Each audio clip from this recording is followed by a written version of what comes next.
අද මම කතා කරන්න යන්නේ මට වගේම ඔයාලගේ ජීවිතවලටත් ලොකු වෙනසක් කරන්න පුළුවන් සරලම සරල ඒත් හරිම ගැඹුරු අදහසක් ගැන. මේක අපිට කියලා දෙන්නේ වෙන කවුරුත් නෙවෙයි.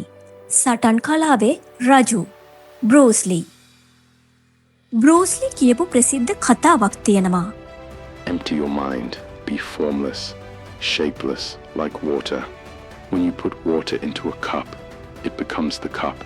When you put water into a bottle, it becomes the bottle. Now water can flow or it can crash. Be water, my friend. ඒ ගැන සරලව කිව්වොත් ඔබේ මනස හිස් කරන්න. හැඩයක් නැති, ස්වරූපයක් නැති වතුර වගේ වෙන්න. වතුර කෝප් එකට දැම්මාම ඒක වතුර කෝප්පයක් වෙනවා. බෝතලයකට දැම්මාම වතුර බෝතලයක් වෙනවා. තේ පෝච්චියකට දැම්මාම ඒක තේ පෝච්චියක් වෙනවා. වතුරට හිමින් ගලාගෙන යන්නත් පුළුවන්. නැත්තම් වේගයෙන් කඩාගෙන බිඳගෙන යන්නත් පුළුවන්. මගේ මිත්‍රයා වතුර වගේ වෙන්න. මේකෙන් මොකද්ද ඇත්තටම අපේ ජීවිතයට ගන්න තියෙන්නේ? 1. හැඩ ගැහෙන්න. හිතන්නකො ජීවිතේ හරියට ගලාගෙන යන ගංගාවක් වගේ. සමහර වෙලාවට පාර හරිම සුමටයි. තවත් වෙලාවට ලොකු ගල් පර්වත ඉස්සරහට එනවා. මේව තමයි අපේ ප්‍රශ්න, අභියෝග, බාධක. දැන් අපි ගලක් වගේ හිටියොත් මොකද වෙන්නේ?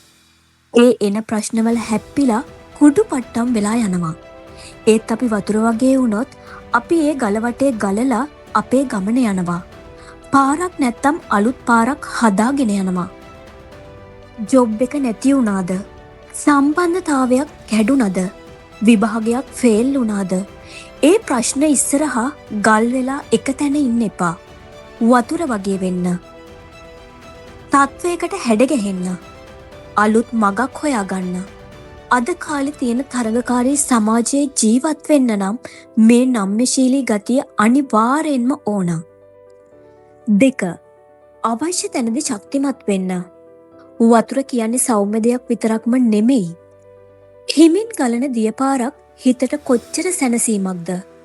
ඒත් ඒ වතුරම තමයි සුනාමියක් වෙලා වේලක් කඩාගෙන ගිහින් හැමදේම විනාශ කරන්නේ. අපේ ජීවිතෙත් එහෙමයි. හැමතිස්සෙම රණ්ඩු වෙන්න, දරුණු වෙන්න ඕනේ නෑ.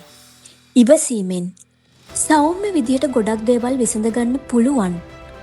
ඒත් අසාධාරණයක් වෙනකොට තමන්ගේ හීනයක් වෙනුවෙන් සටන් කරන්න ඕන තැනදී, අභියෝගයක් කඩාගෙන ඉස්සරහට යන්න ඕන තැනදී, අන්න එතනදී වතුරේ තියෙන නොසැලෙන බලය, ශක්තිය අපිටත් තියෙන්න ඕන. බය වෙලා පස්සට යන්න නෙමෙයි, කඩාගෙන ඉස්සරහට යන්න. ඒ ශක්තිය පාවිච්චි කරන්න ඕන. 3. එක රාමුවකට කොටු වෙන්න එපා. මම ඉතින් මෙහෙම තමයි. මට නම් ඕව බෑ. මම වෙනස් වෙන්න කැමති නෑ. අපි කී දෙනෙක් මෙහෙම හිතනවද? වතුරට නිශ්චිත හැඩයක් නෑ. ඒක දාන භාජනයේ හැඩය ගන්නවා. අපිත් එහෙම වෙන්න ඕන. මම කියලා හදාගත්ත රාමුව ඇතුලේ හිර වෙන්න එපා. අලුත් දේවල් ඉගෙන ගන්න. අලුත් අදහස් වලට ඇහුම්කම් දෙන්න. තමන්ගේ අඩුපාඩු හදාගන්න. ඕනෑම තත්යකට ගැලපෙන්න පුළුවන් විවෘත මනසක් තියාගන්න. එතකොට ජීවිතේ කොච්චර ලේසි වෙයිද? ඉතින් අද ඉඳන් ඔයාගේ ජීවිතේට එන ඕනෑම ප්‍රශ්නයක් දිහා බලලා මෙහෙම හිතන්න. මම ගලක් වගේ හැප්පෙනවද? නැත්නම් වතුර වගේ මේක වටේ ගලාගෙන යනවද? ජීවිතේ ගලාගෙන යන්න ඉඩ දෙන්න. වතුර වගේ වෙන්න. ඔබට ජය.